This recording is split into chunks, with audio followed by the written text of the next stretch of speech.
अब आप देखिए देखिए वहाँ वो औरत हंस रही, तो हमको मेरा मन करता है उसको जिंदा जला।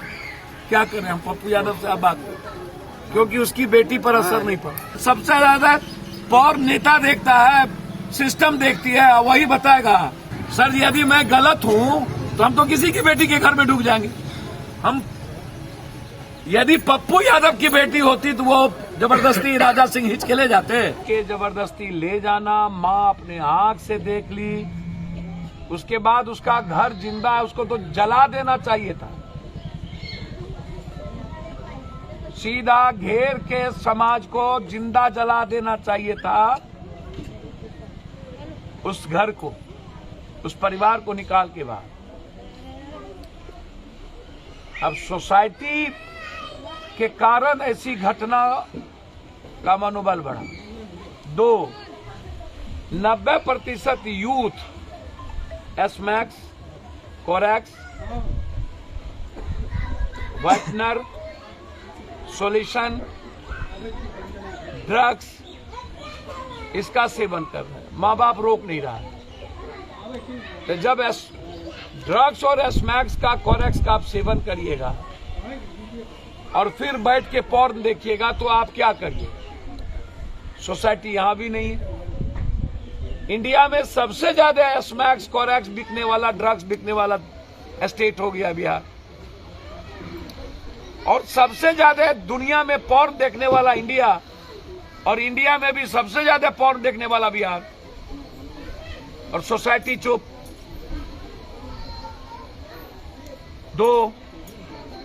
तीसरी चीज, इन घटनाओं से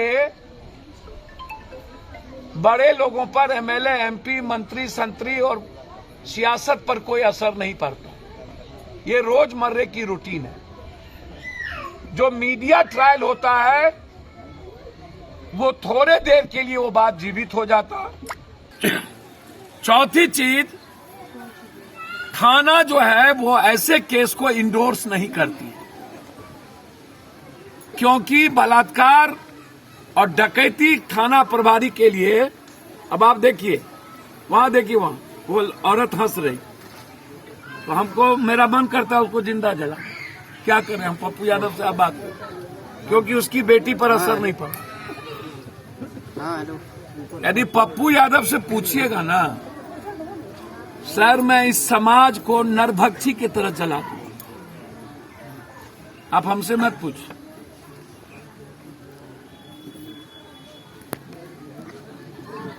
और आप कहते हैं कि बेटी पढ़ाओ। बेटी तो सबसे ज्यादा हवस पॉर्न देखने वाला नेता है और पूंजीपति है। सबसे ज्यादा हवस और चरित्रहीन नेता होता है, और वो बताएगा बेटी पढ़ाओ, बेटी बचाओ। सबसे ज्यादा पॉर्न नेता देखता है, सिस्टम देखती है, वही बताएगा। अब माफिया जब अकूट पैसा होगा तो सबसे इंपॉर्टेंट चीजों को आप देखिए, वो आप समझिए। सबसे इंपॉर्टेंट है कि बलात्कार लगभग अत्यंत पिछड़ा, गरीब, मिडिल क्लास और दलितों की बेटियों के साथ होता है। पप्पू यादव के घर में क्यों नहीं होता है? नेताओं के घर में क्यों नहीं होता है? पदाधिकारी के घर में क्यों नहीं होता है? जज के घर में क्यों नहीं होता है? सर यदि मैं गलत हूं तो हम तो किसी की बेटी के घर में डूब जाएंगे।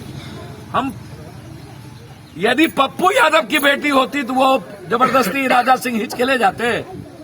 एक दलित की बेटी थी, उसके औकात था, उसके मन में था कि हम बलात्कार करने के बावजूद भी मेरा कुछ नहीं कोई बिगाड़ सकता। लेकिन यदि पप्पू यादव की बेटी होती तब। बताइए, सरकार बेटी बचाओ बेटी पढ़ाओ की बहुत नारा दे रहे हैं, लेकिन आए दिन मतलब छोटी बच्ची से लेकर बड़ी बच्ची तक भी रेप होती है, सब पर पुलिस प्रशासन कुछ नहीं करती है।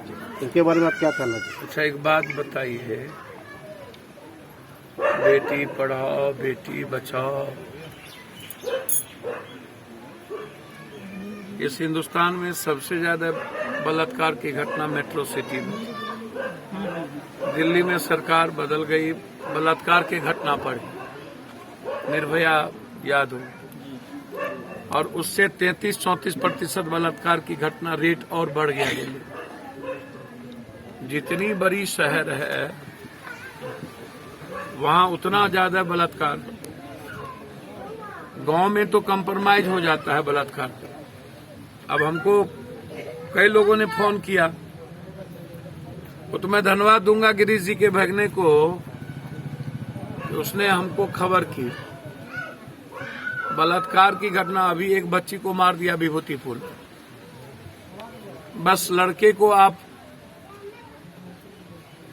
2 दिन मोबाइल पर आप नहीं भेजिए या लड़के से बात मत कीजिए।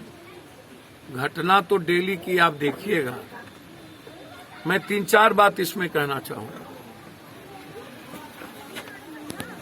ये डर सोसाइटी में क्यों खत्म?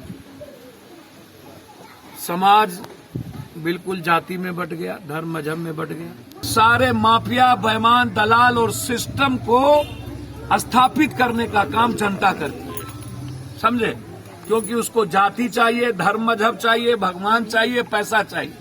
अब ये दलित लोग, गरीब लोग समझने को तैयार ही नहीं है कि भगवान कुछ होता ही नहीं है, इंसान सब कुछ होता है, इंसान की पूजा हुई नहीं। इस केस में पप्पू यादव राजा सिंह को जितना ताकत लगाना हो लगा ले।